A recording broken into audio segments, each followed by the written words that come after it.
por Ele e para Ele. Prestem atenção no propósito da criação. E Ele é antes de todas as coisas. E todas as coisas subsistem por Ele. Ele é a cabeça do corpo da igreja. É o princípio primogênito dentre os mortos, para que tudo tenha preeminência. Tá? Então olha só, ao trazer aos Colossenses que tudo partiu de Jesus, ele está falando de Jesus, certo? Tudo partiu de Jesus, e por causa da vitória de Jesus, todas as coisas subsistem por Ele, ou seja, são sustentadas por Jesus. Por que a terra não cai lá no espaço? Caiu! Né?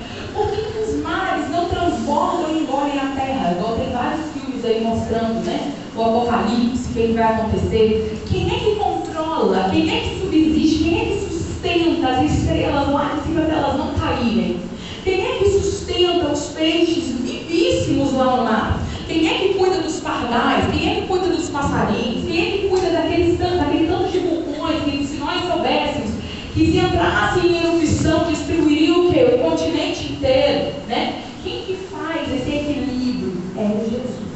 Todas as coisas subsistem por Ele. Todas as coisas subsistem por Ele. Certo? Agora, olha só. Jesus e essa relação com a escatologia, certo? Profeta. Vamos lá? Vamos para a página 24, tem aqui Jesus, rei, sacerdote e profeta.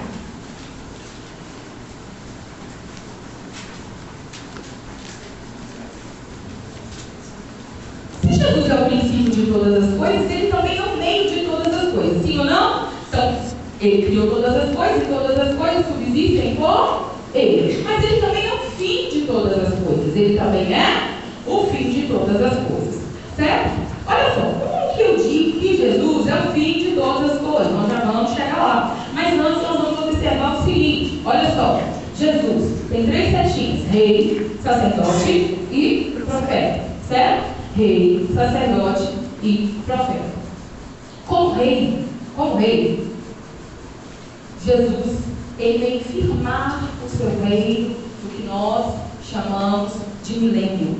Como sacerdote, ele se entregou na cruz do Calvário, ele foi oferta e ele foi ofertante. E como profeta, ele profetiza também todas as coisas que irão de acontecer para os discípulos em terra e para João em visão. Certo? Agora aqui você tem que fazer tudo aquilo que ele é, a consumação de todas as coisas.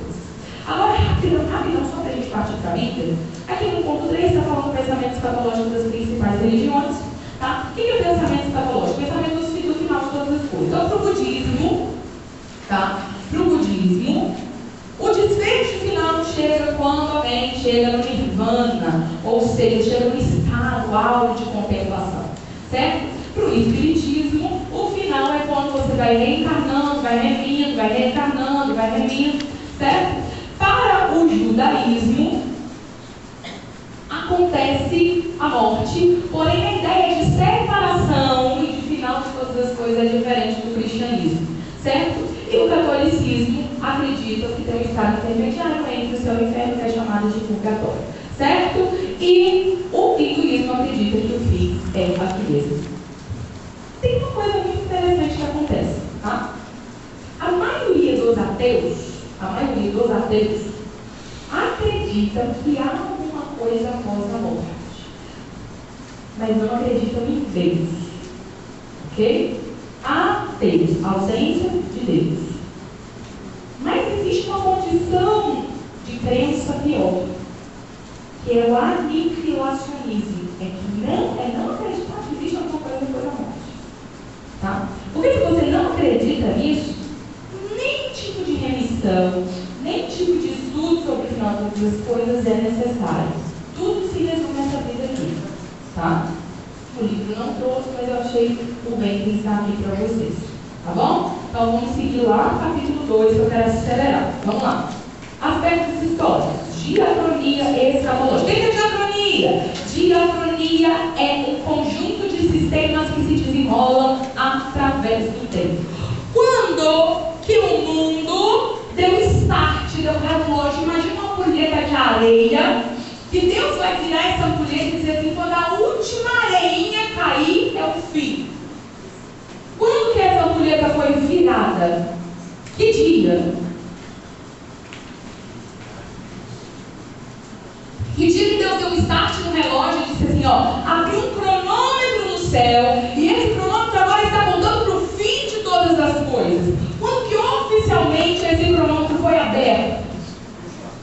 Na queda, não é? Tudo vai acabar. Para nós. Mas para Deus, na presciência de Deus, o mundo já foi formado com data de terminar. Você sabia, Alex, que você está rindo, não sei de quê? Que na datação, né, os cientistas dizem que na datação do carbono 14, a Terra tem bilhões de anos. Mas já foi provado duas coisas, que a Terra tem milhões e não bilhões. E que pelo andar da carruagem, então, por exemplo, você olha para uma pessoa, né, com cabelo branco, né, a pele já tem umas ruguinhas, né, e olha para uma criancinha pequenininha com a pele lisa, né, toda vistosa. Quem, na minha lógica, tem mais tempo de vida?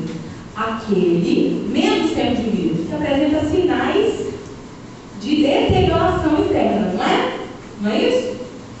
O Sol, a Lua e a Terra também apresentam sinais de deterioração. Então, pela conta dos cientistas, o Sol não tem mais 1000 anos de vida, nem a Lua e nem a Terra.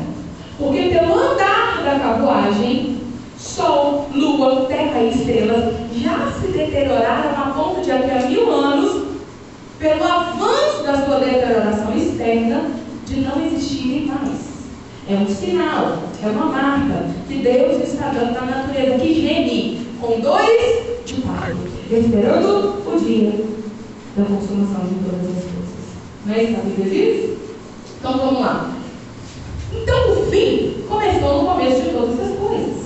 Só que eu expliquei para vocês o que são as dores de parto. Não expliquei? Então a mulher está grávida e as dores de parto começam. Então tem uma dorzinha aqui, é dor, né, gente? Não é dorzinha.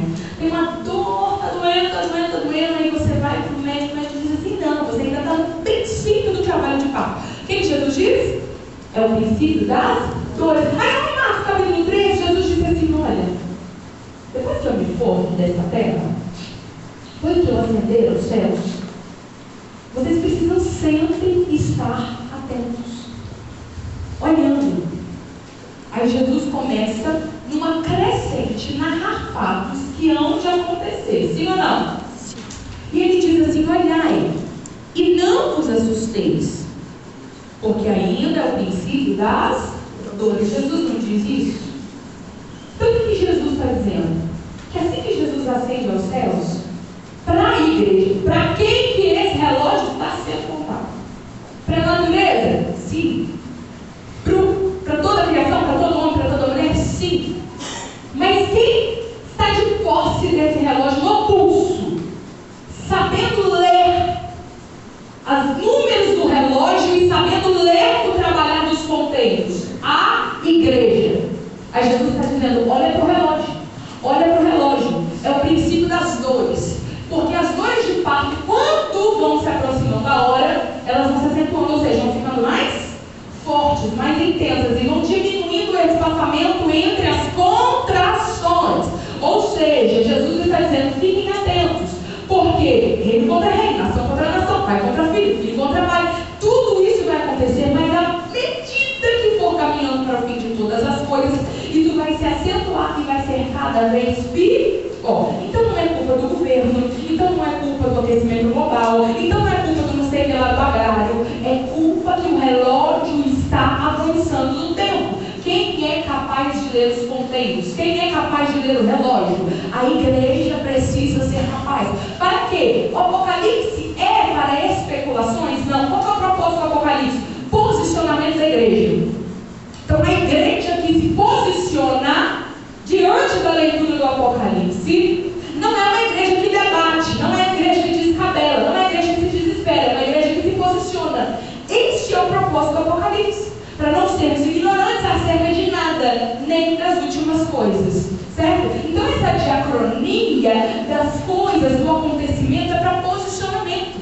Não é para querer datar o dia que Jesus vai voltar. Não é para eu querer criar uma tabela e dizer assim, olha, então pelos meus, para ter uma ovelha cor da vermelha, tem uma ovelha laranjada, tem uma ovelha não sei o quê, que vai ser levada lá em Jerusalém e Jesus vai voltar. Não é esse o objetivo do Apocalipse. O objetivo do Apocalipse é posicionamento. Certo, gente? Então vamos lá. Vamos ver aqui o que o seu livro diz. O seu livro agora vai fazer a escatologia individual. Ou seja, a escatologia individual é o fim de cada indivíduo por si só. Ou seja, existem pessoas que hoje tudo vai acabar para ele. A pessoa vai morrer, vai ter as botas, vai ter o pé junto, certo? Agora, existe a escatologia geral, que é quando o fim de todas as coisas vem para todas as pessoas, a consumação de todas as coisas, certo? Agora, da escatologia geral, vamos lá. Divisão histórica da escatologia e pensamento escatológico de Israel. Gente, a escatologia é a doutrina, não é que é uma doutrina nova, tá? Mas a gente precisa entender por que não tem tanto material produzido sobre a escatologia, tá? Cada tempo da igreja, da história da igreja, a igreja está ocupada. Quando eu digo a igreja está ocupada, são os mestres da igreja. Deus não deixou lá pastores, mestres, evangelistas, não deixou esse ministério. Então os mestres da igreja estão preocupados com as demandas maiores, certo? Então lá no começo da igreja primitiva, os mestres da igreja estavam preocupados com duas coisas. Primeiro, com a perseguição. Toda carta que vocês veem que vão sendo escritas, lá aproximando para o final da Bíblia, a carta está falando para uma igreja e de alguém que está passando por tribulação e por perseguição. É uma carta que começa com ânimo, é uma epístola que começa com ânimo, que começa com exortação, certo? Então a primeira preocupação é essa perseguição externa e interna. O que é uma perseguição externa? Perseguição de Roma, perseguição do Coliseu, perseguição, né, de matar, esfolar as crianças, os jovens, os velhos, a arena dos leões. E a perseguição interna? Onde falsos mestres começam a se levantar, principalmente em relação à pessoa de Jesus. De dizer que Jesus não veio em carne, de dizer que Jesus não era Deus, de dizer que Jesus era só um profeta. Então a preocupação maior da igreja nos primeiros séculos foi batalhar contra essas heresias e manter a igreja viva e de pé, exortando, certo? Dizendo, não, está escrito, Jesus avisou, nós iríamos passar por tribulação, certo? Conforme o tempo vai avançando, a escatologia ela é pega, então, para ser sistematizada como uma das últimas doutrinas, junto com a doutrina da Trindade, certo? Isso vai acontecer lá após a reforma, lá no ano de 1840, mais ou menos, o termo escatologia começa a surgir nos livros, nos tratados, de maneira bem aberta, de maneira bem escancarada. Isso não acontecia antes, certo? Porque a igreja estava preocupada em sobreviver e principalmente em estruturar a coluna vertebral da teologia, que é a cristologia. Porque sem plano da salvação não tem escatologia para crente, sem a cruz de Cristo não tem escatologia para crente, sem a doutrina da ressurreição não tem escatologia para crente, sim ou não? Então, estruturando essas doutrinas, a igreja estava pronta para receber a doutrina escatológica. E agora, todo mundo vai ver ali o que se trata. Porém, a escatologia é algo que, quando nós falamos de diacronia, né, que é o tema desse capítulo 2, traz muitas dúvidas. Porque o próprio livro de Apocalipse não é estruturado de forma cronológica, certo? João vai vendo e vai escrevendo, ele vai vendo e vai escrevendo. Então, ninguém pode ressuscitar o apóstolo João, sentar ele aqui e dizer assim, ó João, fala para mim aí, o que significa isso que você escreveu? É óbvio que em vida, assim como Paulo, lembra que eu falei para vocês que quando Paulo escreve, é como se Paulo estivesse no celular e nós só estamos escutando a conversa do lado de fora. Nós estamos escutando uma resposta como alguém que diz o seguinte, olha, então, deixa eu falar para vocês, a ceia, então, Irmã Maria, presta atenção, não pode, Irmã Maria, fazer isso. Quando vocês forem comer, espera pelos outros. O que a gente infere que a Irmã Maria está falando? Ó, a irmã Joana chegou aqui com a família dela, trouxeram um boi para a Santa Ceia, não é? E nós ficamos só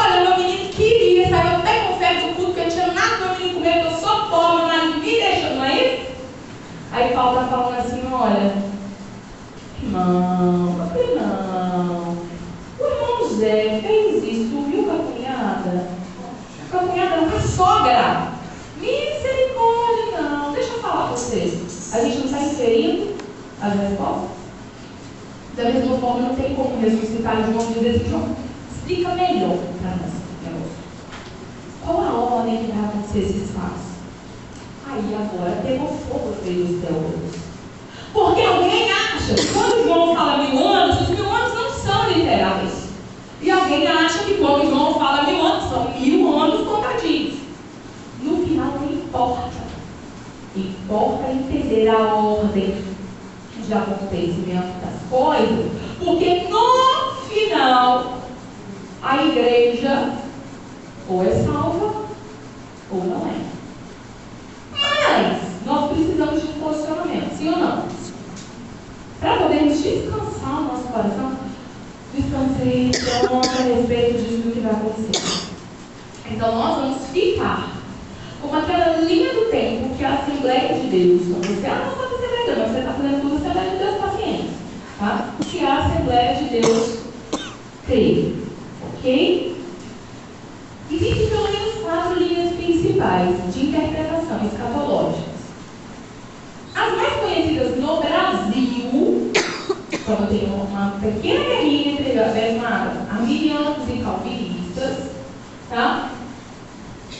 São diferentes, tá? Mas o seu livro apresenta várias. Você vai ler e vai ficar louco? Nossa, cada ponto que eu leio, minha cabeça, sim, já que eu estou ficando louca. Então, cada ponto que eu leio, minha cabeça bagunça. Leia a título de informação. Mas você vai gravar o que eu colocar no quadro. Combinado? E vocês vão ver que não é coisa, não é bicho que você de cabeça, não, gente, tá bom? Alguém quer falar alguma coisa até aqui? Primeira abertura. Não é do selo ainda não. Daqui a pouco a gente abre os selos aqui. Tá bom? Certo? Então lá na página 35, vocês vão ter aqui citado alguns exemplos, tá? Alguns exemplos de algumas pessoas que tentaram começar a interpretar o Apocalipse, certo? Lá na página 36, você já vai ver um relato de Martim Lutero, que agora começa a fazer isso. E depois, né, você vai ver que durante os avivamentos, né, olha que coisa mais interessante. Olha a coisa mais interessante. Foi depois dos grandes avivamentos que a igreja se preocupou em desenvolver mais e mais a doutrina escatológica. Porque o Espírito Santo quer despertar a igreja para se posicionar a respeito da vida de Jesus. Certo, gente? Certo. Vamos lá. Vamos lá? Posso para o capítulo 3 para a gente já ir para o Apocalipse? Técnica de análise de escatologia, Apocalipse, capítulo 1. Eu já ensinei para vocês que falar bonitinho, não é capítulo 1, é capítulo 1, né? Como é que eu vou ler o Apocalipse? Vamos na prática.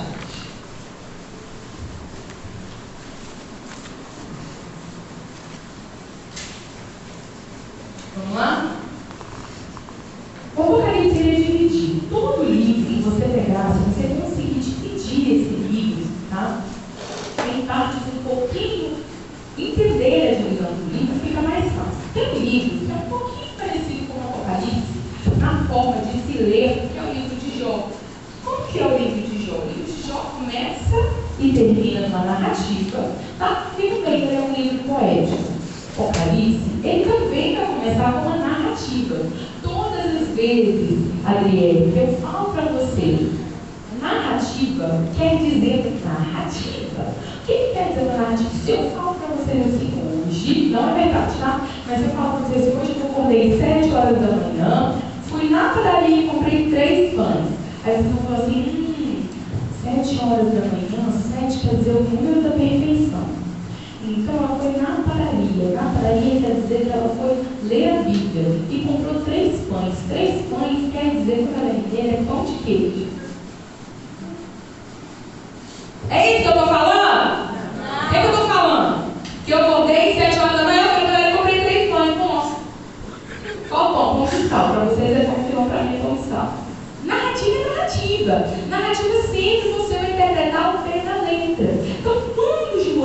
começa a dizer, revelação de Jesus Cristo, Apocalipse capítulo 1, versículo 1. Deus lhe deu para mostrar aos seus servos as coisas que brevemente há de acontecer, né? E pelo seu anjo testificou e notificou João, seu servo, né? E tal. Lá no versículo 9, João diz assim: eu, João, que também sou vosso irmão, companheiro na missão e no reino da paciência de Jesus Cristo, estava na ilha chamada Patmos por causa da palavra de Deus e pelo testemunho de Jesus Cristo. Eu fui arrebatado no Espírito no dia do Senhor, e ouvi detrás de mim uma grande voz como de trombeta que dizia: narrativa. João realmente estava numa ilha chamada Patmos, certo? Daqui para frente não é mais uma narrativa. Daqui para frente é uma alegoria, tá? Tudo que João vai ver agora, tá? Precisa ser interpretado. Bíblia se interpreta pela Bíblia. Se eu falar para vocês, ler o livro do Gênesis, e vocês vão começar a ler o livro do Gênesis e vão entender: Abraão saiu de casa, de madrugada, pegou Cuteia, pegou Isaac, subiu, caminhou não sei quantos dias, para chegar lá em Moriá. Abraão realmente fez isso. Você vai ler o Êxodo? Está vendo? O mar vermelho abriu no Êxodo? Abriu. Jonas foi engolido por um grande peixe? Foi. Tá? É literal, é uma narrativa. Agora eu vou começar a estudar o Apocalipse. Eu não vou ler isso aqui como uma narrativa. Primeira sessão de Apocalipse são as cartas às 7 igrejas da Ásia. As cartas às 7 igrejas da Ásia. Eu trouxe para vocês uma recomendação. Vocês sabem que raramente eu faço isso, mas eu achei muito bom, tá? Eu vou deixar passar, tá bom? Esse é o livrinho da CPAD, o significado dos números da Bíblia, tá? Que eu vou citar aqui algumas coisas, por exemplo, que eu não vou citar agora, vocês vão encontrar bastante nesse livro.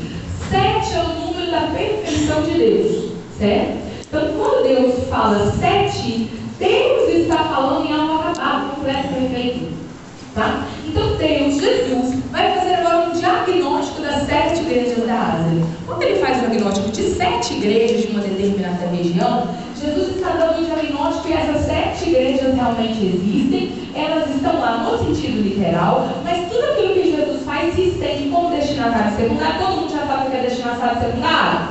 Sim ou não? Destinatário primário da igreja de Laodiceia, quem é? A igreja de Laodiceia. Destinatário secundário da carta da igreja de Laodiceia, quem é? Eu e você, certo? Então, como o número 7 é um número perfeito, tá? Ele está falando da igreja, para a igreja na sua totalidade. Está indicando totalidade. Então, visto que essas cartas podem ser aplicadas para mim, para vocês, vocês dão uma olhada no livro da TIM, quem quiser adquirir, tá bom? Dei os meios que alguém quiser mandar no grupo, tá? Porque é algo que ajuda principalmente na leitura do Apocalipse. Ok, gente? Então, agora eu tenho as 7 igrejas da Ásia, que é o diagnóstico que Jesus vai fazer de cada igreja, certo? Então, eu tenho até o capítulo 3, ok? Aí, agora no capítulo 4, João diz assim: depois dessas coisas, olhei, e eis que estava uma porta aberta no céu. Como que João começa o Apocalipse? Com uma visão, certo? Quem que ele vê no Apocalipse? Ele vê Jesus, certo? Eu sou alto, sou homem, cabelos brancos como a neve, olhos como chamas de fogo, e tal. Voltem aqui, gente, no capítulo 1. Voltem aqui. Vamos lá para o versículo 11. O que dizia? O que vês, escreve no livro e envia as 7 igrejas que estão na Ásia: a Éfeso, a Esmirna, o Pérgamo, a Tiatira e as sardas de Filadélfia e Laodiceia. Foi o que ele fez? Versículo 12. E virei-me para ver quem falava comigo. Então, João estava ouvindo. Até aqui, João estava ouvindo. Como é que começa o arrebatamento do espírito de João? João está prostrado na ilha de Patmos. Ele ouve uma grande voz que começa a falar com ele, certo? Que dá uma ordem para ele escrever. Do versículo 11 começa a primeira parte da escrita, que é a carta às 7 igrejas da Ásia. Vai para o versículo 12. E virei-me para ver quem falava comigo. Então, agora a visão espiritual de João é aberta. E virando-me, vi 7 castiçais de ouro. E no meio dos 7 castiçais faz um semelhante. Veja bem essas palavras, se você quiser entrar na família. Um semelhante ao Filho do Homem, vestido aos pés de uma veste comprida e cingido pelo peito com cinto de ouro. E a sua cabeça e cabelos eram brancos como a lã, como a neve. E os seus olhos eram como chama de fogo. Vamos repetir isso aqui pessoalmente, gravar? Os seus olhos eram como chama de fogo. E os seus pés semelhantes. E seus pés semelhantes a latão reluzente. Como se tivesse sido refinado numa fornalha. E a sua voz? Como? E a sua voz? Como? De muita água. E ele tinha na sua destra 7 estrelas. Da sua boca saía uma aguda espada de 2 fios. O seu rosto era como o sol quando na sua força resplandece. João, vem cá. Explica para nós melhor como era Jesus. Agora eu vou perguntar para vocês essa inteligência nessa cabeça. Vaso. Jesus, os olhos de Jesus são fogo? Eles são? Mas como devem ser os olhos de Jesus? Sabe o que é? Linguagem vai abaixando. Ninguém jamais viu a Deus. A Bíblia é isso. Quem será, João? Aquilo que você viu, João, é exatamente o que vamos ver quando chegarmos lá. Como? João tem que expressar aquilo que ele viu, de maneira que eu e você tenhamos a ideia, uma leve deslumbre de quem é ele, qual o tamanho da glória que o envolve, o tamanho do poder que ele tem, não sabemos. Mas o elemento mais próximo ao olhar do Cristo ressurreto é ele, é o fogo. O elemento mais próximo à voz do Cristo ressurreto são as correntes de águas. O elemento mais próximo aos pés do Cristo ressurreto, que pisará no Monte das Oliveiras, é como um latão reluzente que foi refinado no fogo.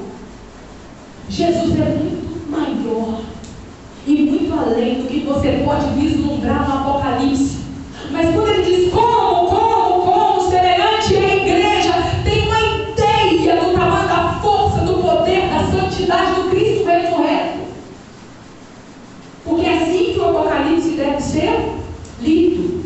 Só que para nós, o nosso padrão, o nosso parâmetro, quando nós lemos olhos como chama de fogo, pés como um latão reluzente, a nossa alma já se alegra, regozija, rejubila, porque para nós esses elementos representam poder.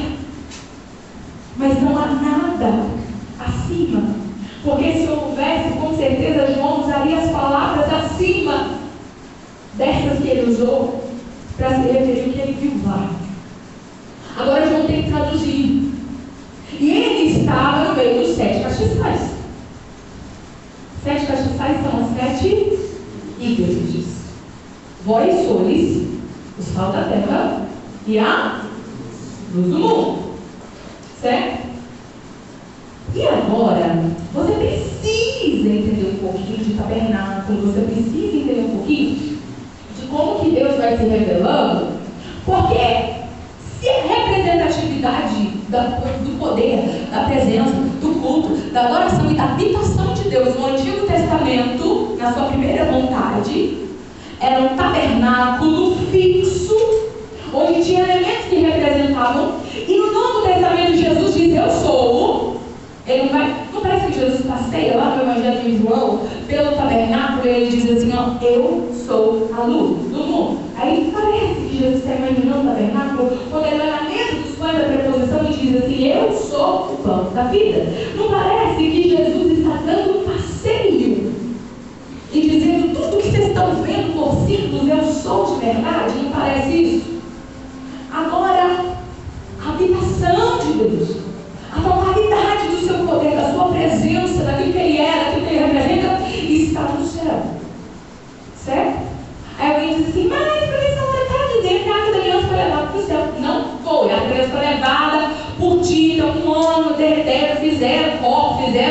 joia, fizer anel, fizer qualquer coisa, mas não está lá.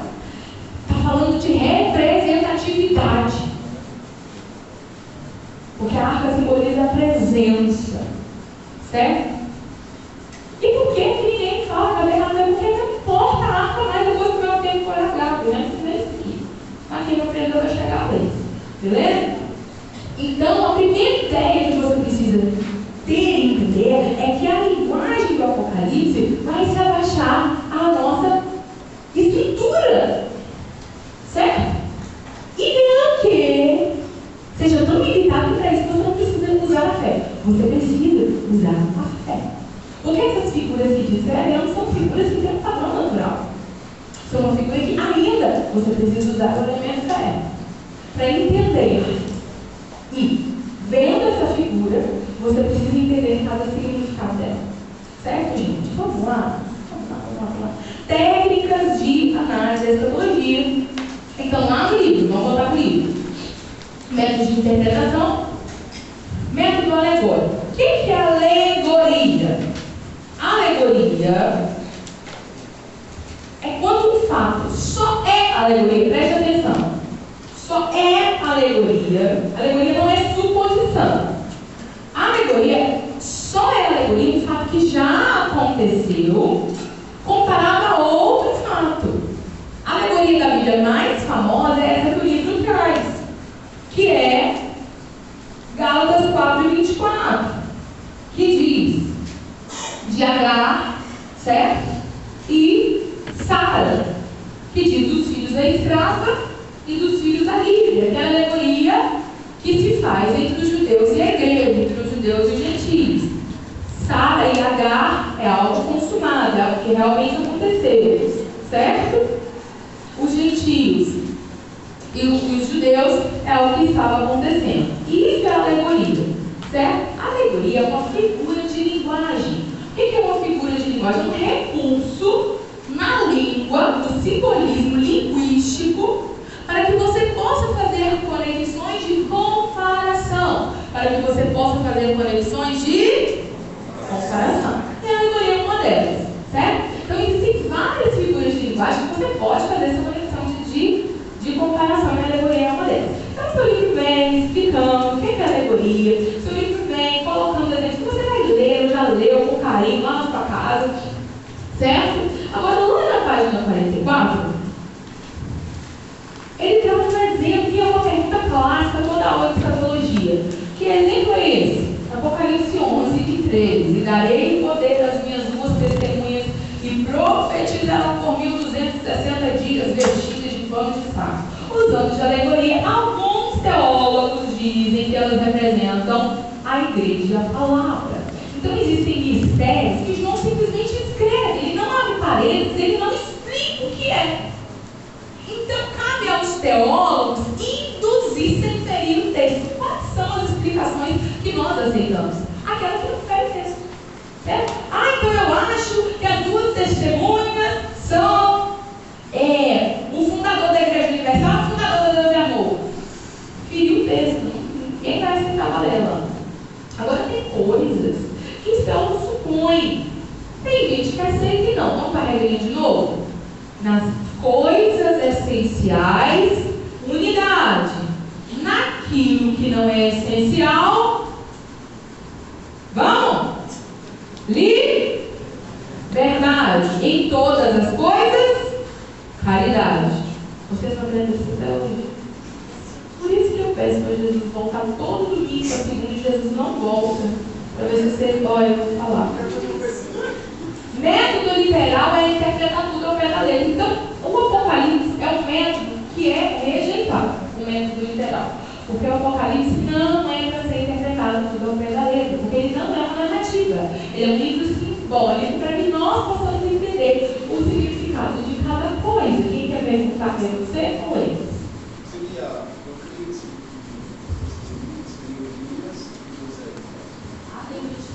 mesmo.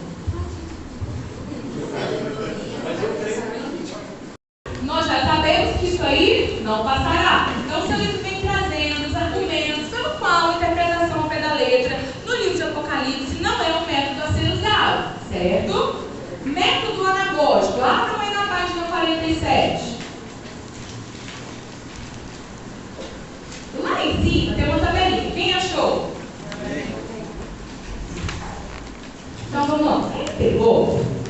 um texto do Evangelho de João. E ó, que está escrito: no princípio era o verbo estava com Deus, o verbo era Deus, ele estava no princípio com Deus, todas as coisas foram feitas por intermédio dele, e sem ele nada do que foi feito se fez. Houve um homem enviado por Deus, cujo nome era João, ele veio com testemunho, tarará. Agora, isso aqui, esse método anagógico, é muito. De onde surgiu isso? Muito usado pelos rabinos. Você vai ver rabinos pegando lá o livro de Levítico, Deuteronômio, e achando a profecia do Holocausto, por exemplo, que foi o que o Hitler fez. Então eles inventam, tipo um caça-palavras, eles vão juntando as letras e falam assim: olha, achamos uma profecia aqui. Imagina se isso aqui fosse regra, a gente podia achar códigos escondidos na Bíblia toda e validar aquilo que nós quiséssemos. Tá? Então isso aqui é meio que uma loucura, meio que uma forçação de barra. Então olha o texto em códigos. O texto em códigos ele vai grifar, né? Ele pega o O do novo, ele pega o príncipe do princípio, ele pega o D de Deus, certo? E no final ele monta uma frase: o príncipe verdadeiro é Jesus. Aí as pessoas pegam o Apocalipse, começam a grifar algumas sílabas dali, daqui, e acham mensagens ocultas subliminais. Vocês acham que isso funciona? Não! Quem foi a dona desse grito? Quem foi? Todas as vezes que eu perguntar, você responde desse jeito, tá bom? Beleza, gente? Então, a loucura que vocês vão achar por aí. Lá na página 48. Professor, Uma alegoria, ela traz um sentido espiritual através de símbolos. Então, eu vou pegar aquilo que já aconteceu e vou aplicar naquilo que vai acontecer. Porém, eu vou reverter os sentidos. Eu vou pegar uma coisa natural, real, que aconteceu, e vou aplicar naquilo que vai acontecer um sentido espiritual. Quem me entendeu, diz amém. Está dando para acompanhar aí? Luci, Pedro, Joel, Alexandre, Nayara, certo? O sentido literal é tudo ao pé da letra. E a anagogia, códigos, achados, no meio do texto. Acho que todos os pregadores fazem muita anagogia para pregar. Eu acho que, olha, você tem umas coisas que é. Beleza, gente? Vamos lá. Agora, voltando para a Bíblia.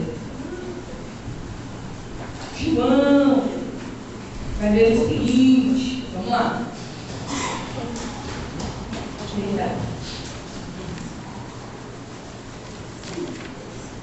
No capítulo 4, João vê os 24 anciãos e os 4 animais. No capítulo 5, João vê o livro selado com 7 selos por dentro. Essa informação é importantíssima. Vamos lá. Se Deus tivesse escolhido, tá? Então eu vou escolher, Deus é soberano, ele vai arrebatar o Fernando. Então o Fernando vai ser arrebatado e no ano de 2024 Deus decidiu dar a revelação da escatologia. A escatologia ainda não existe. Você boia, toda hora pode ser se arrama, mas não sabe nem onde vai ser. Então a escatologia não existe ainda. Então o Fernando foi arrebatado. Deus vai falar: seu Fernando, escreve, eu vou falar para você. Mas vamos supor que o Fernando vê um tablet e nesse tablet tem uma senha, ou melhor, tem um reconhecimento facial digital. Aí na visão do Fernando, gente, eu estou desenhando muito bem desenhado. Professor ensinou que no céu tem o tá. É isso que eu estou ensinando? Eu estou dando um exemplo para vocês entenderem o que o João viu. Então vamos lá. Aí o João vai pegar o tablet e vai fazer assim, ó. Não abriu. Não abriu. Não abriu. Não abriu. Foi na cara dele mesmo. Não abriu. O que o João vai fazer? Eu preciso ler o que está escrito aqui. Porque é a informação mais importante da minha vida. Aí ele tem aí ele olha para o céu inteiro.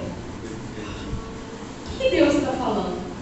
Tem alguém que tem autoridade, porque aquele documento foi redigido por ele. Está confirmado confidenciado por ele. E somente quem tem as digitais, a marca e a face correta vai desbloquear esse dispositivo. Se fosse 2024, pode ser que a visão seria essa. Mas na época de João não tinha tablet nem reconhecimento facial.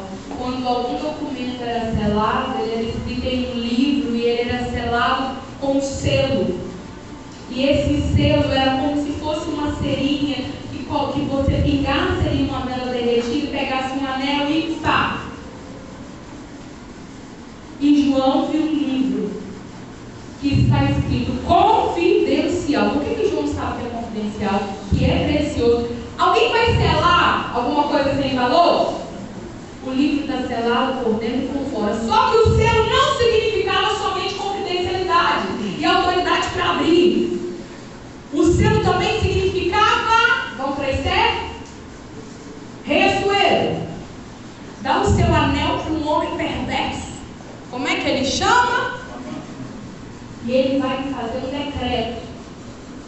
E vai selar.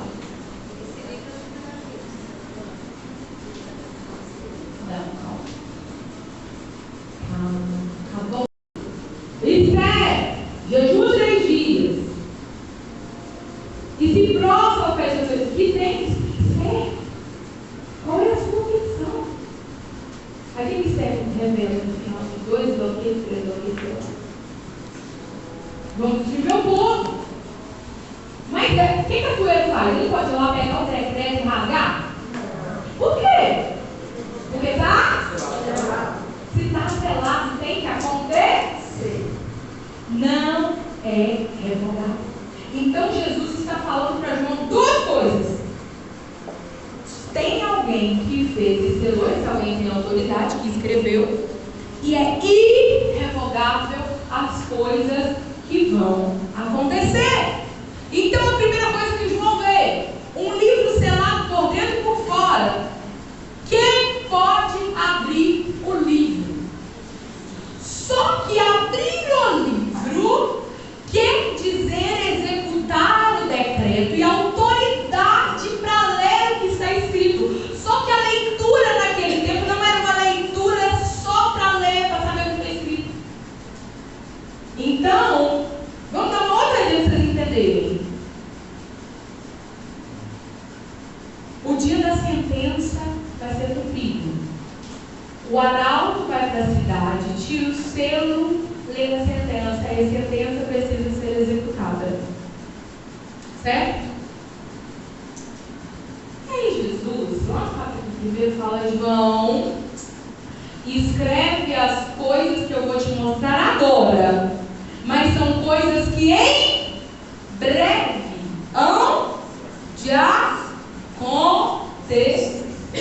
Tudo que você vai ver não está acontecendo ainda. São coisas que em breve vão acontecer.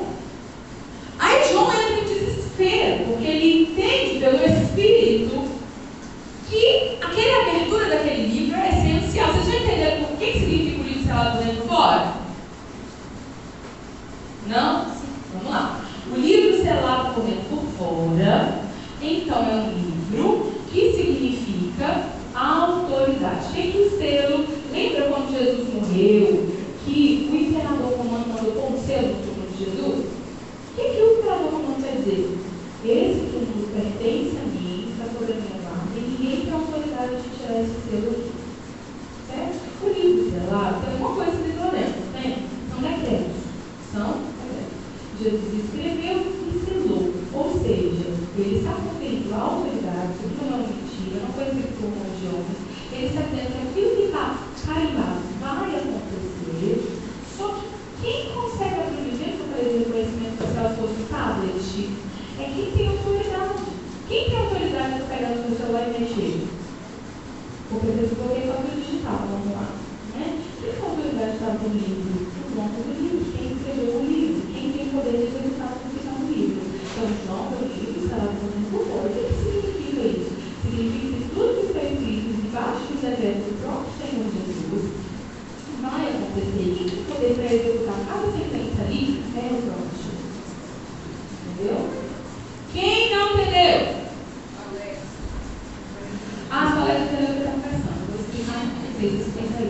Vamos lá.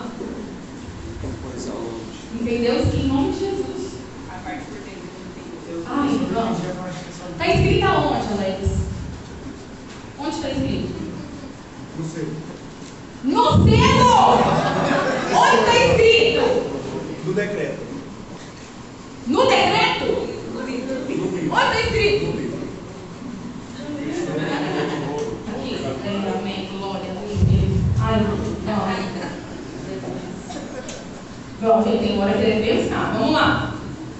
Então, eu vi a destra daquele sacerdote com um livro escrito 7 trabalhando. E vi um anjo forte bradando com um grande voz. Quem é digno de abrir o livro de dar seus selos? Ninguém no céu, na terra, nem debaixo da terra. Apocalipse capítulo 5, versículo 3. Pode abrir o livro nem olhar para ele. Eu chorava muito, porque ninguém for achado digno de abrir o livro, nem de ler, nem de olhar para ele. E disse-me um dos anciãos, não chores. Eis aqui o leão da tribo de Judá, raiz de Davi, que venceu para abrir o livro. Que venceu. Gente, vamos lá. Quando a gente repete, nosso cérebro escuta, a gente traz a existência, aquilo que a gente verbaliza, nossos próprios ouvidos escutam e desce para cá. Que desceu. Que desceu. Eu vou repetir. Para abrir. Não era só um para. Tá? Então nós lemos em Colossenses que todas as coisas subsistem, todas as coisas foram criadas por ele. Vocês, João também fala, né? E todas as coisas subsistem por ele. Certo? Então Jesus é o princípio de todas as coisas, o meio de todas as coisas. Está acontecendo agora. Tudo está sendo sustentado por Jesus. A igreja está sendo sustentada por Jesus. Ele é a cabeça do corpo da igreja. O mundo está sendo sustentado por Jesus. A criação está sendo sustentada por Jesus. Mas ele venceu. Essa vitória, que vitória que é? Sobre a morte, sobre a cruz. Ele ressuscitou. Ele comprou para si um povo. Nós estudamos isso em soteriologia, né? Né, Fernando? Você nunca mais vai esquecer. Estou emocionada. Né? Levítico 25, 25. Né? E aí, o que acontece? Agora ele é o filho.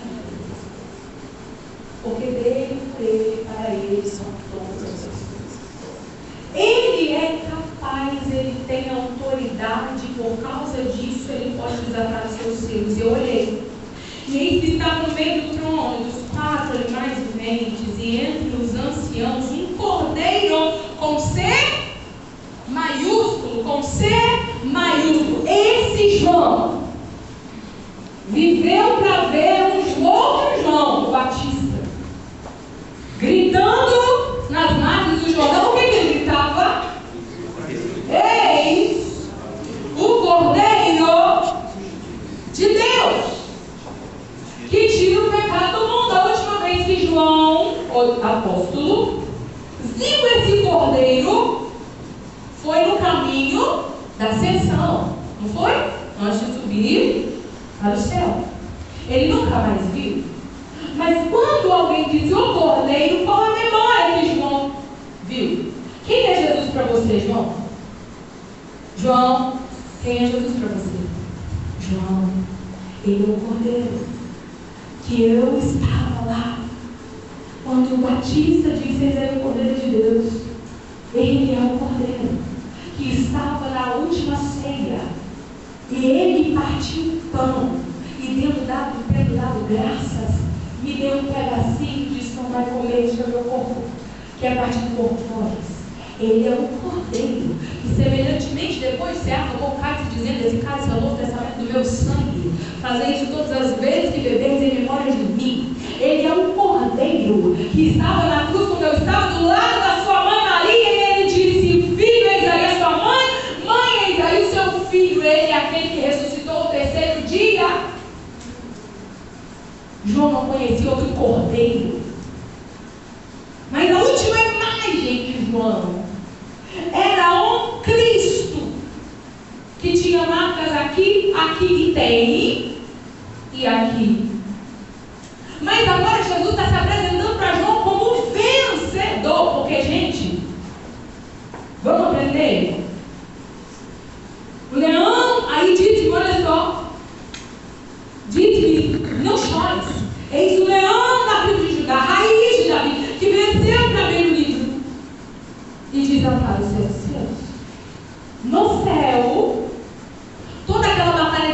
véu que João viu com os olhos naturais, no céu, o céu interpreta como uma vitória como um leão, aquele que domina, aquele que vence, o leão da tribo de Judá. Quando na hora que ele vê, e ele se vira, ele vê o leão, cordeiro, comigo? Cordeiro. Como havendo sido morto, e tinha 7 pontas e 7 olhos, que são 7 Espíritos de Deus enviados em toda a terra. E veio e tomou o livro da destra do que estava sentado no trono. Quem é que está sentado no trono? Quem é? Deus Pai. Então, quando eu falei aqui 7 Espíritos de Deus, 7 é o número da perfeição. Deus tem 7 Espíritos? Não. Deus tem 7 Espíritos? Gente, não tem. Não tem. Deus tem 7 Espíritos, não é Trindade? É 7, como é que é o negócio? 70 da Trindade. 7 Espíritos está relacionado com os Espíritos de Deus, Espírito de sabedoria. Os 7 Espíritos de Deus é uma maneira de Deus expressar a perfeição do seu Espírito. Apenas isso. Espírito de sabedoria, Biblicamente falando, não podemos afirmar isso. mas a Para mim não há. Para mim é simples. A gente não pode pegar o Apocalipse e querer fazer muito mistificação.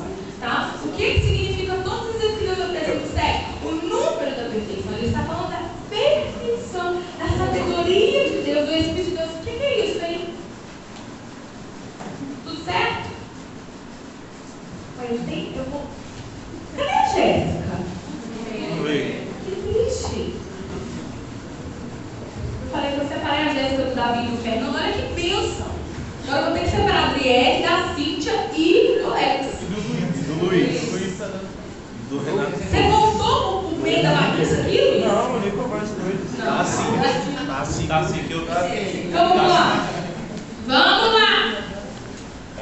Eu tendo tomado o livro, os 4 animais dos 24 anciãos prostrados diante de poder, eles estavam de olho, cheios de incenso que são oração dos santos.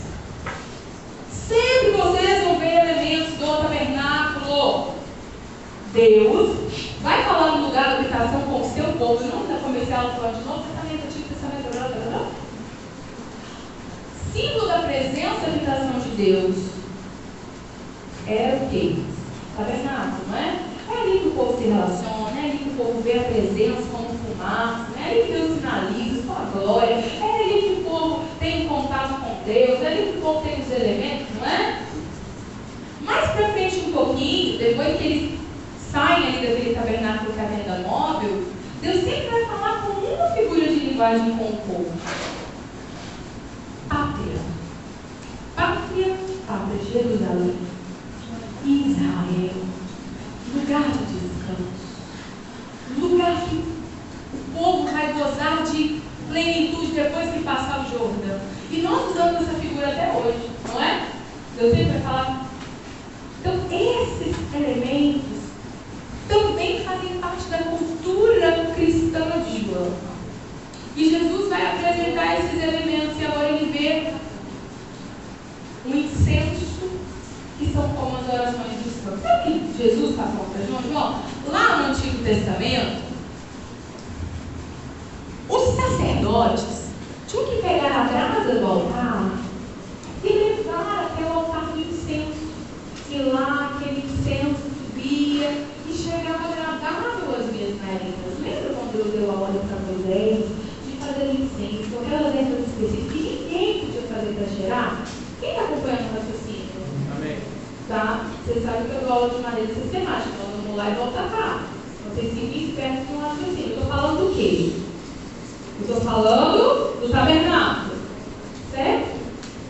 Lembra, João, disso?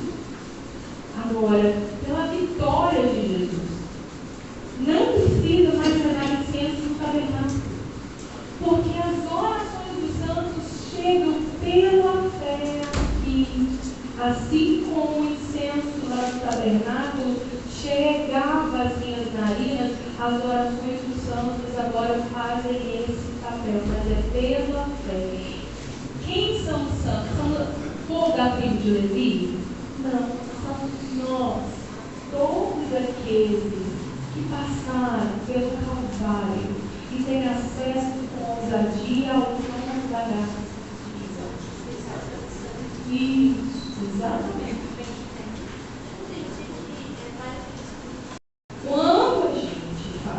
Quando fala 7 Espíritos de Deus, 7 particulares, fala plenitude. Plenitude é um número que representa a perfeição. Então, a forma como o Espírito de Deus age é perfeita, é plena. E isso está representado através do número 7. Só isso. Só isso. É pouco, mas é isso aí mesmo. Nós estamos perfeitando as coisas. É isso aí. Beleza? Vamos lá?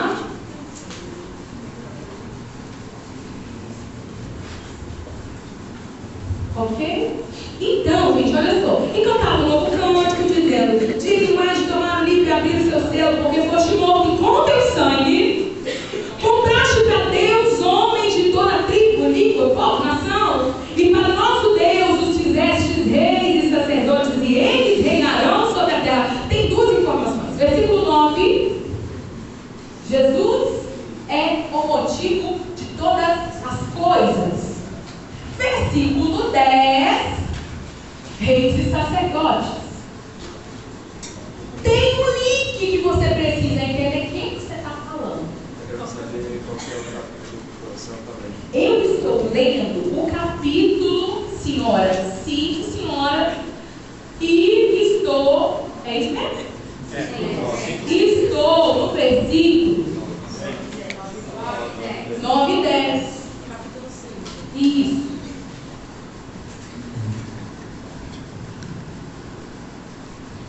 Eu vou separar você. Tem coração, gente. Agora não. Pois vocês não entendem. Aqui quando eu vou sair na porta até 11h30. A pessoa não entende nada. Vamos lá, ó. E aí, reis e sacerdotes. Reis e sacerdotes. Reis e sacerdotes. Tem um link direto no Antigo Testamento. Sim ou não? Sim. João entende disso? Óbvio. João é um judeu. Sim ou não? Sim. Mas ele é um judeu convertido a Cristo. Mas ele não deixa de ser judeu. Ele nasceu com sangue judeu. Ele cresceu no meio daquilo ali. Certo? Reis e sacerdotes. Ô João, sabe tudo aquilo que o povo ansiava que aconteceria comigo, que eu seria, né? Vocês serão junto comigo. Então agora, sutilmente, em cada cena que João vê, estão sendo deixadas pistas de algumas informações que a teologia sistemática vai reunir e vai montar a ideia.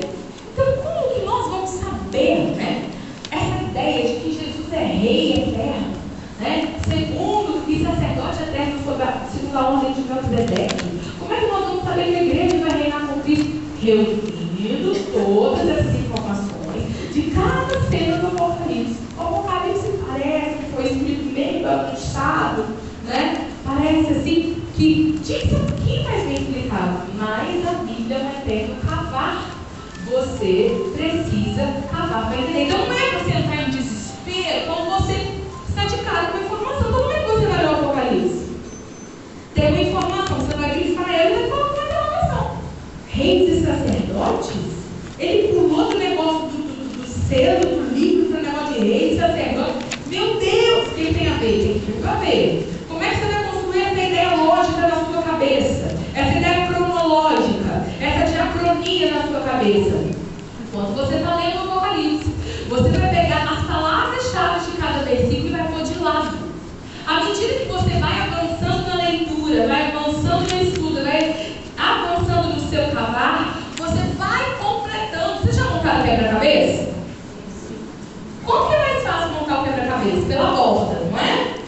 Aí depois você vai preenchendo. Você não vai preenchendo? Preenche aqui, preenche aqui, preenche aqui, até formar tudo. Quando você forma cada peça do quebra-cabeça, você olha para ele, fez sentido. Formou uma imagem lúcida, sólida, bonita, não é? Não é isso que acontece?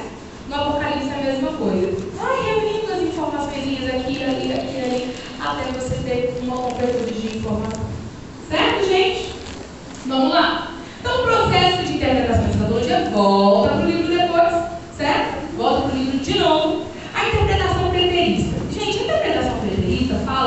que tudo que está escrito no Apocalipse já aconteceu. Vocês concordam com isso? Tudo que está escrito já aconteceu. Agora eles vão justificar isso aqui, certo? Tudo já aconteceu conforme tudo foi passando no período interbíblico. Então essa revelação de João foi uma explicação das coisas que aconteceram. Se tudo já aconteceu, então quer dizer que não tem esperança para nós. Não tem novo céu e nova terra nos esperando. Se tudo isso já aconteceu, essa carta aí não tem muito sentido, muito significado para a igreja. Se tudo já aconteceu, certo? Jesus não vai voltar para arrebatar a sua igreja. Certo? Na página 52, tem um resuminho que, segundo o preterismo, vai acontecer. Então, por exemplo, os selos, né, que são abertos, são juízos de Deus sobre o Império Romano, a besta é o Império Romano, os falsos profetas são o sistema religioso e Babilônia é Roma. A interpretação histórica é uma linha de interpretação que diz que tudo isso já aconteceu também, mas ainda falta um pedacinho para acontecer. E que cada coisa que aconteceu é algo que aconteceu na história da igreja. Por exemplo, a quinta trombeta são os maometanos, um povo que surgiu aí. O quarto selo é do governo de Décio até Galieno, certo? Que no capítulo 11 é a reforma protestante, né? Tudo que está escrito no capítulo 11 do Apocalipse é a reforma protestante. A besta é o Papa, certo? As 7 taças são, por exemplo, os golpes contra o Império Papal, como, por exemplo, a Revolução Francesa. A grande prostituta é o papado. Tem lógica? Certo? Mas pode ser que vocês vão ver alguém pregando, alguém falando, alguém ensinando sobre isso. Certo? Agora, vamos lá. Tem uma outra linha de interpretação. Certo? Aqui na página 55 você tem um quadrinho que vai dar um resuminho da interpretação histórica. Vai dar um resuminho da interpretação histórica. Certo? E da interpretação idealista, que é chamada de interpretação místico-simbólica, pois a sua maior preocupação é em apresentar o significado dos símbolos contidos na revelação dos fins dos tempos. Ou seja, não se preocupa com a ordem dos fatos, se preocupa só com a interpretação dos símbolos que são apresentados. Então vocês estão vendo que nenhuma linha de interpretação é perfeita e que nunca os teólogos vão chegar em um acordo, certo? Então nós montamos a linha que mais se aproxima da Bíblia, certo, gente? Então tem interpretação aí futuristas, moderados, dispensacionalistas, idealistas, tá? Então a interpretação futurista diz que o Apocalipse ainda vai acontecer e que vai começar a dar o seu start, dar o play no arrebatamento e na grande tribulação. Tá? Gente, meninas, já vão montando aí, tá? Aquela figura, e nós vamos falar o capítulo 5 todo com figura, com uma imagem só. Eu vou explicar o capítulo 5 para vocês, tá bom? As meninas já vão colocando. Porque o capítulo 5 é o capítulo mais intenso. Aqui na página 59 tem as escolas de interpretação. Então vamos lá. Preteristas, fala que tudo já aconteceu. Futuristas, fala que ainda vai acontecer. Histórica, quer dizer que isso não, que Apocalipse não é uma coisa espiritual. É algo que vai acontecendo dentro da história da humanidade. E idealista que interpreta os símbolos, que é a interpretação idealista. Idealista é mais próxima que nós vamos chegar, né? Tá bom, gente? Agora, tá? Em vários livros de teologia, vários, ou até de escatologia, quando você vai comprar, né? Você vai falar em algumas livrarias, você vai procurar algum material de estudo em relação ao Apocalipse. Você vai achar os livros de Daniel junto, tá? Então, vários comentaristas sobre o livro de Apocalipse não desvencilham o livro de Daniel do Apocalipse. Beleza? Então, o livro de Daniel com o livro de Apocalipse, eles estão juntinhos, tá? E o seu livro, ele vem trazendo este capítulo 5 linkando, tá bom? Por quê? Daniel é um profeta, vamos contextualizar Daniel. Daniel, ele é um profeta, é um jovem judeu que foi levado levado para a Babilônia na ocasião que Nabucodonosor invadiu Jerusalém. Certo? Ele foi levado, foi treinado na Babilônia e ele morava no palácio. E lá no palácio, Deus de Daniel ficou conhecido através de Daniel. Porque Deus começou a dar sonhos para Nabucodonosor e Daniel revelava, através do Espírito de Deus, que sonho era e que interpretação era. Daniel estava vendo um caos. Que caos era esse?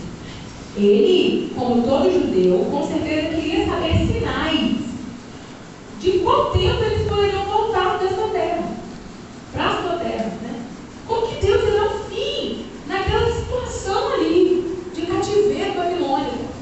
Mas Daniel não foi usado para isso. Daniel, ele foi usado para falar com o homem mais soberbo da terra naquele momento, mais poderoso da terra naquele momento, que o reino dele era coisa passageira e que o Deus de Daniel está sentado no trono e tem o controle da história. Ele tanto tem o controle da história que ele já determinou até os últimos dias, que não importa, Nabucodonosor, o que você faça ou deixe de fazer, porque o meu Deus, que determinou todas as coisas, tem o poder e ele vai fazer acontecer. A primeira visão é uma visão que está retratada aqui no seu livro, gente. É uma visão que está retratada aqui na página 62, certo? Que é a visão que Nabucodonosor viu uma estátua de si mesmo, que a cabeça era de ouro, os peitos e os braços eram de prata, os ventres e os quadris eram de bronze e as pernas de ferro e dedos de barro. Certo? Dizem alguns críticos da Bíblia, críticos de maneira pejorativa, que é impossível as profecias de Daniel terem sido escritas antes de acontecer. Porque são profecias tão precisas, que alguém só pode ter ido lá depois que tudo aconteceu e escrito aquilo. Porque eles não conseguem admitir o poder de Deus em revelar as coisas aos seus servos. Mas Daniel é muito interessante, porque enquanto Jeremias profetiza para o povo de Deus, enquanto Ezequiel profetiza para os judeus em cativeiro, Daniel está profetizando para um povo que ainda não existe. Daniel está profetizando para um povo que vai viver lá no ano de 2024 e precisa estar preparado para tudo aquilo que vai acontecer. Daniel está profetizando algo que está acontecendo agora e indicando o que está acontecendo agora, nos dias dele, ao futuro e ao fim de todas as coisas. Veja bem, Deus está mostrando que está no controle do tempo, que está no controle dos governos e que está no controle de todo o poder do mundo. Aí Daniel diz assim: Rei Nabucodonosor, a cabeça de ouro é o Senhor, que representa o maior poder hoje sobre a terra. Mas essa cabeça de ouro vai ser substituída por um reino que ainda não é como ouro. Esse reino hoje ele é como prata, que é o Império Medo-Persa. Mas este reino que é como prata vai ser mais poderoso que você, porque essa estátua destruída de cima para baixo. E ele vai tomar o seu lugar. E depois disso entrará um império que hoje é representado pelos quadris de bronze, que é o Império Grego. E esse império vai ser derrotado por um império que hoje é tão pequeno, que ele é comparado aos impérios de barro, que é o Império Romano. Mas lá no Império Romano, no reinado do Império Romano, vai vir uma pedrinha que vai descer do céu, que vai bater no Império Romano e vai colocar essa estátua abaixo. Essa pedrinha é o próprio Jesus. Essa pedrinha é algo que parece significante, mas é pedra de tropeço para aqueles que não creem nele, mas pedra de fundamento para a igreja que crê, que põe reis do trono e tira reis do trono. É isso que Daniel escreve. Ele é aquele que abate reis e levanta reis. Ele é aquele que abate reis e levanta reis. E você acha que aquele que tem o domínio dos tronos da terra também não tem o domínio de todas as coisas até a consumação dos séculos? Tudo está sobre a sua jurisdição e sobre o seu poder. Certo? Agora, Daniel, ele vai ter ali uma visão e uma interpretação que dá muito nó na cabeça de muita gente, que é sobre as 70 semanas. Daniel, ele vê 70 semanas. Daniel também vê 1260 dias. Agora eu vou apagar a luz, tá bom? Eu vou ver se meu laser está funcionando. E nós vamos elucidar essa questão aqui das 70 semanas, tá? Que está linkado com o livro de Apocalipse, beleza? Deixa eu ver, cadê o meu... Gente, colocou alguém meu laser?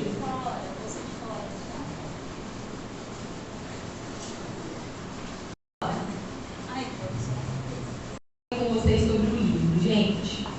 Por quê? Por que eu falei com vocês sobre o livro? Porque o livro, cada vez que Jesus vai tirar um selo do livro, quer dizer que ele vai determinar o fim de cada coisa. Então Jesus vai lá, então no decorrer do livro de Apocalipse, Jesus vai lá e tira o selo. Quando Jesus tira o selo, uma destruição é determinada sobre a terra e ela acontece. É mais ou menos a onda inversa da criação. Então, se no quarto dia da criação Deus criou o sol e as duas estrelas, no quarto selo, no quarto bombeiro, na quarta taça, que são equivalentes, as estrelas vão cair em firmamento, o sol vai perder sua luz, certo? É como se Jesus tivesse assim, eu fiz, eu também vou te fazer isso, certo? Só que Deus colocou um relógio no céu para tudo isso acontecer. E Deus mostrou para Daniel esse relógio. Deus disse, Daniel, você vai descrever esse mistério aqui. E essa linha do tempo, até parte dela, todos os teólogos concordam.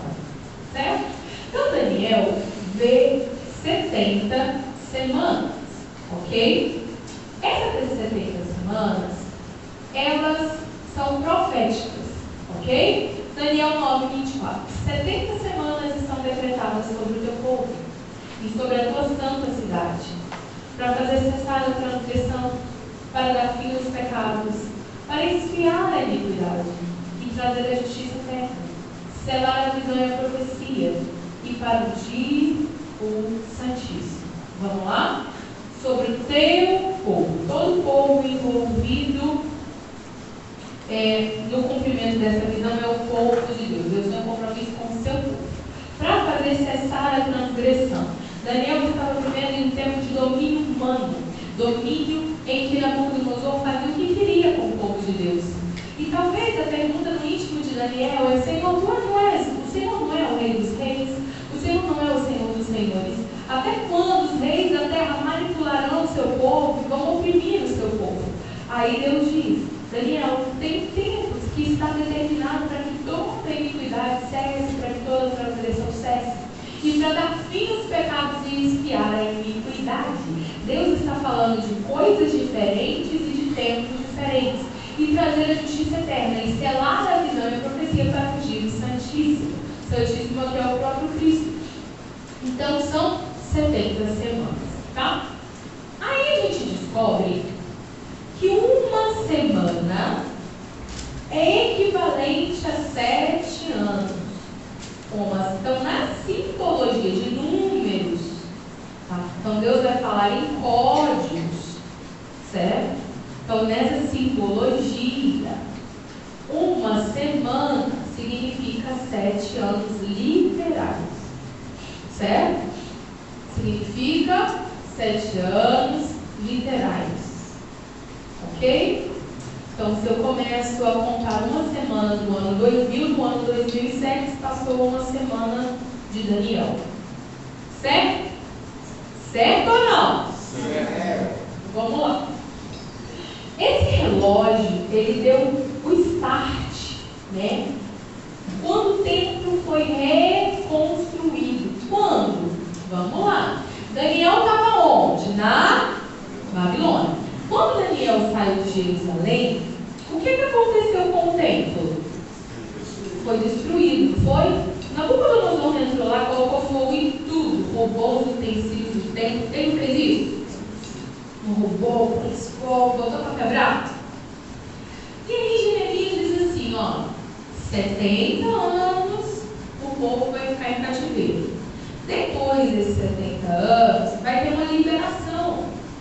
Aí, até Isaías escreve, né? Assim diz o Senhor, a seu ungido, a Ciro, eu te tomo pela tua mão direita e te digo, não temas. Eu te esforço, eu te ajudo, eu te sustento com a destra da minha justiça. Ciro nem tinha nascido. Ciro era o imperador Medo-Persa que lança decreto de liberação dos judeus da sua própria terra e ainda ajuda os judeus a reconstruir o templo. Porque Jerusalém não valia nada sem o templo erguido. Jerusalém só é Jerusalém porque o templo estava lá. Jerusalém só é Jerusalém porque a arca de Deus estava lá. Jerusalém só é Jerusalém porque o culto de Deus era oferecido lá. Bom. Então qual é a prioridade de quem retorna? Reconstruir o templo. E uma outra prioridade? Reconstruir os muros, porque uma cidade murada é uma cidade protegida. E qual é a terceira prioridade? Reconstruir a consciência espiritual do povo. Porque, na verdade, o povo foi embora por causa da falta de consciência espiritual deles. Não foi? Aí Deus usa 3 pessoas que vão encabeçar essa reconstrução. Neemias vai reconstruir os muros, Esdras vai reconstruir a consciência espiritual como mestre, como ensinador, né? E Zorobabel vai liderar a reconstrução do templo, certo? O templo ficou pronto. Deus estava dizendo, Daniel, quando vocês retornarem e quando vocês iniciarem de novo uma vida comigo lá em Jerusalém, meu relógio vai estar marcando o fim de todas as coisas.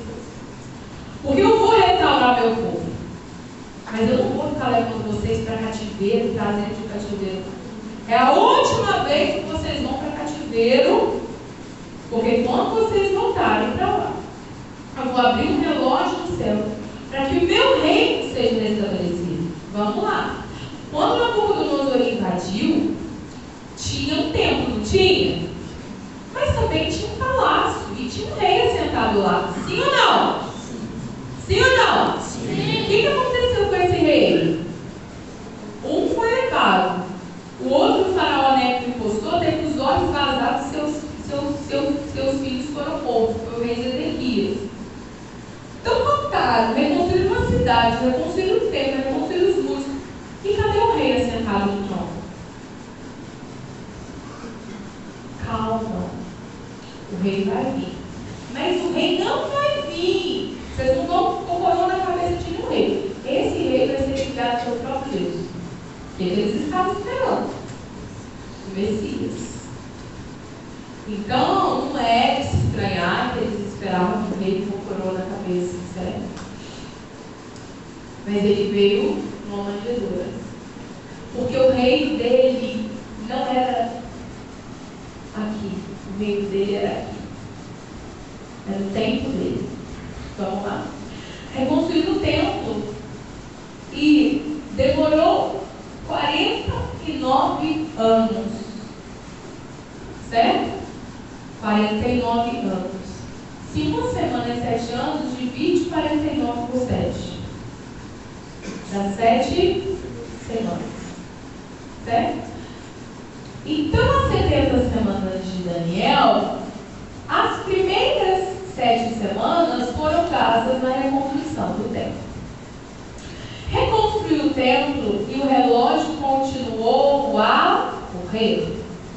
E se passaram da data da reconstrução do templo até a morte de Jesus, até a morte, 434 anos, que divididos por 7 dão 62 semanas. Quanto é 62 mais 7? 69. Mas Deus falou para Daniel que a determinação do relógio dele são 70 semanas para o fim de todas as coisas. Para o fim de todas as coisas. Então, só falta 7 anos. Certo? Agora entra a confusão. Porque o povo fala, poxa, né? Então já acabou o tempo. Mas não. Porque agora entra uma pausa no relógio. É como se Deus fosse no cronômetro e desse uma pausa no cronômetro. O que está escrito em Romanos 12, 25? Vamos lá. Então vamos abrir aqui na referência. Romanos 11, 25, 1 Tessalonicenses 4, 17 e depois Daniel 9, 27, tá bom? Vamos lá. Romanos 12, 25, quem encontrou pode ler.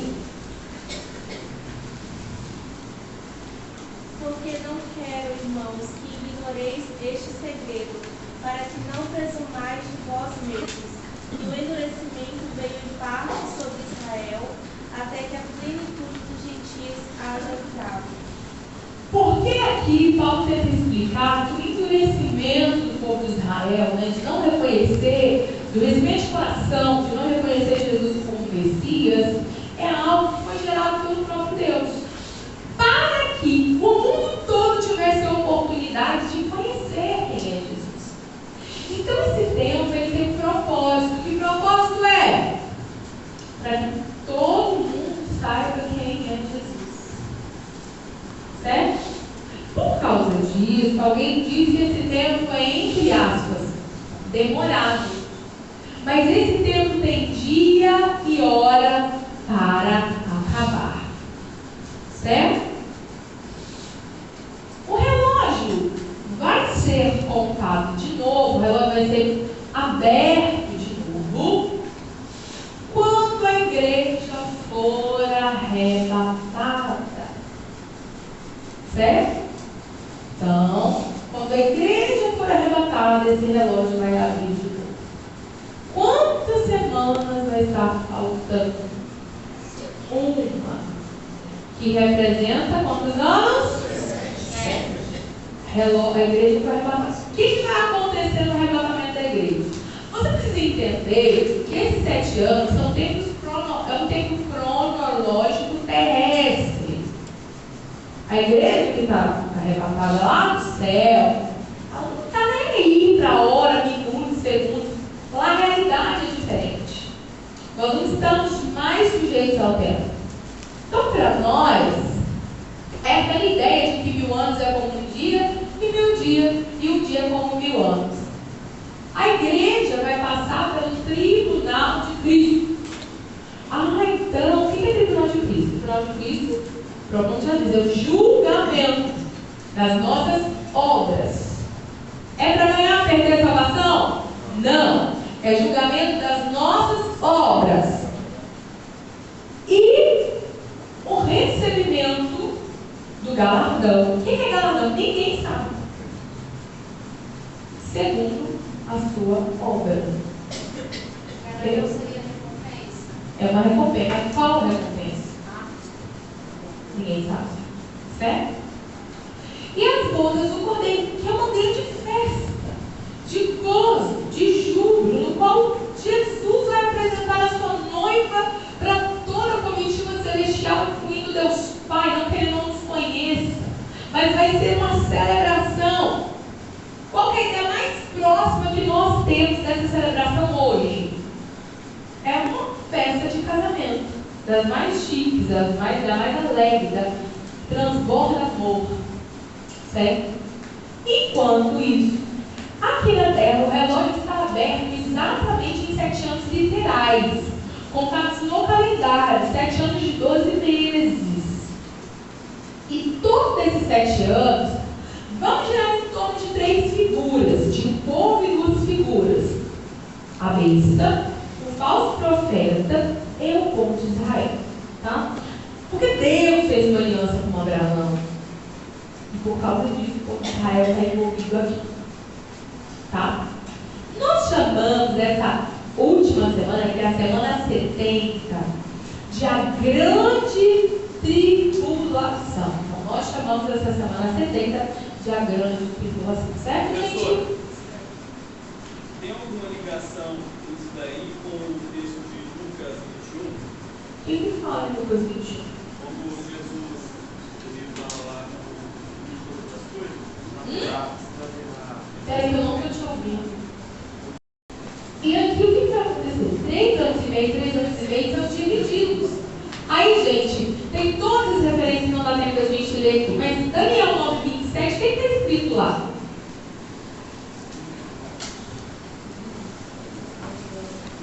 E ele firmará aliança com muitos por uma semana. para acessar o sacrifício e a oferta esbanjada. Então, subentende-se que agora vai entrar aqui um rei, entende não? Reunindo sistematicamente todas as informações bíblicas, nós sabemos que vai entrar um anticristo. É um homem. E neste homem habita um espírito maligno, do próprio Satanás. Tá? Esse homem tem poder.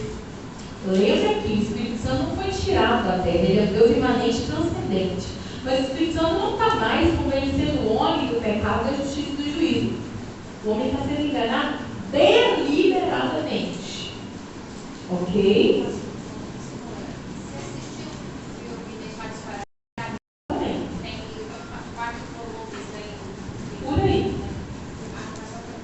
Sim. E aí, o que vai acontecer?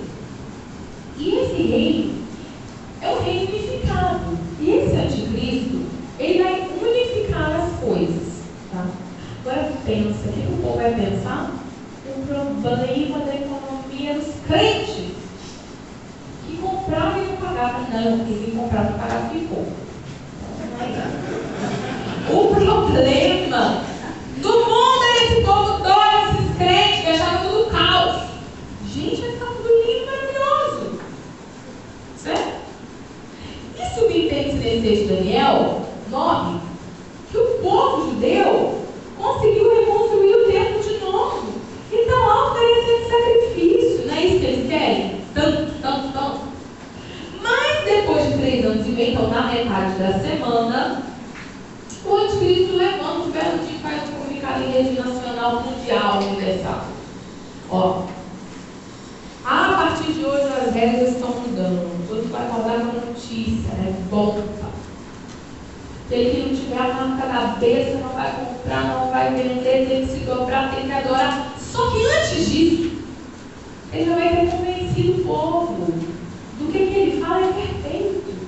Porque o falso profeta tem poderes. E ele vai fazer prodígios. Inclusive, vai curar uma chaga maligna do anticristo.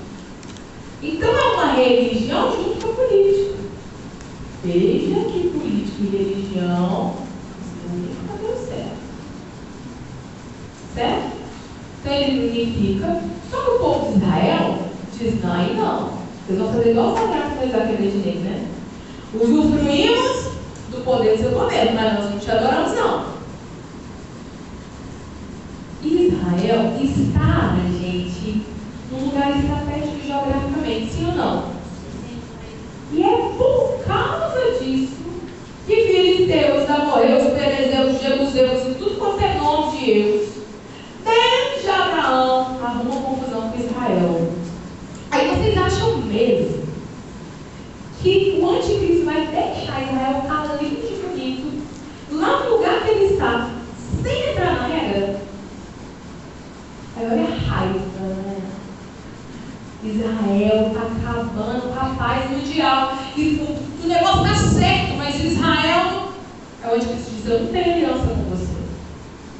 Aí, todos os reinos da terra. E aqui nos 3 anos e meio, de grande tribulação, Deus, Jesus, vai começar a mandar castigo de juízo da terra. Vai ouvir só ai, ai e ai. Falaram dos governadores no tempo do Covid, dos presidentes em tempo do Covid.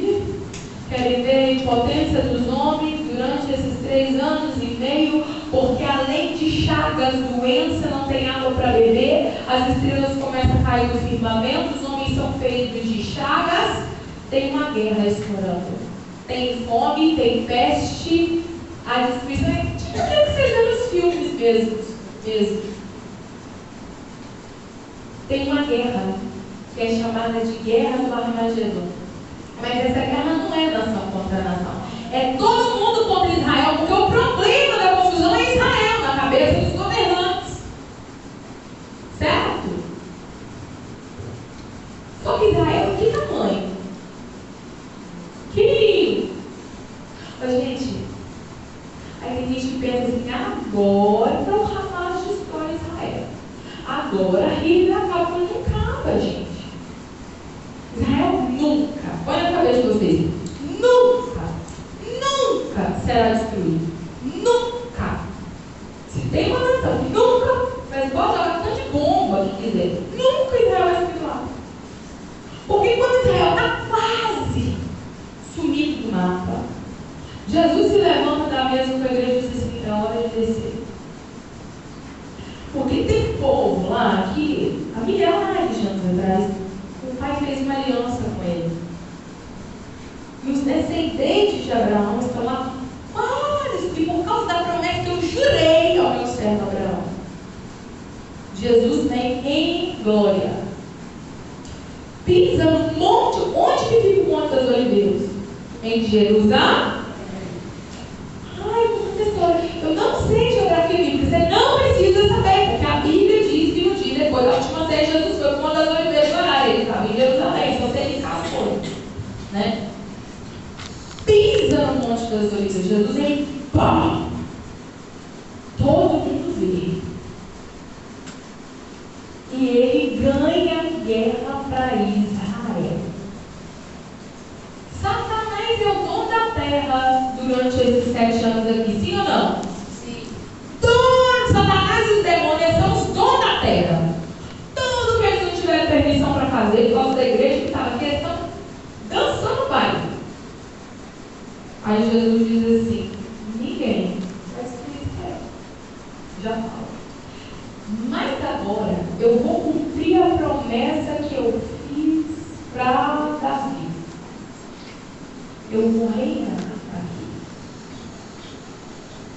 Então, Satanás e os seus demônios serão presos. Serão presos. Ele nunca foi. Ele vai ser agora.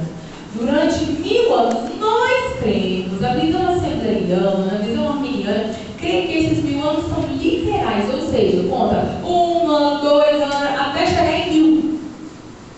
Vai ter uma restauração. É como se nós pudéssemos, por 1000 anos, retornar para o Éden. A igreja está na terra, junto com Jesus, com o povo transformado. Não me pergunte como que vai ser isso, mas vai ter essa distinção. Nós. E quem morreu em Cristo já ressuscitou. Mas quem morreu sem Cristo, ainda não. Ok? Pode ser a visão que João viu na Nova Jerusalém? Não chegamos lá ainda. Deixa eu só deixar o irmão aqui perguntar. Eu amo ler.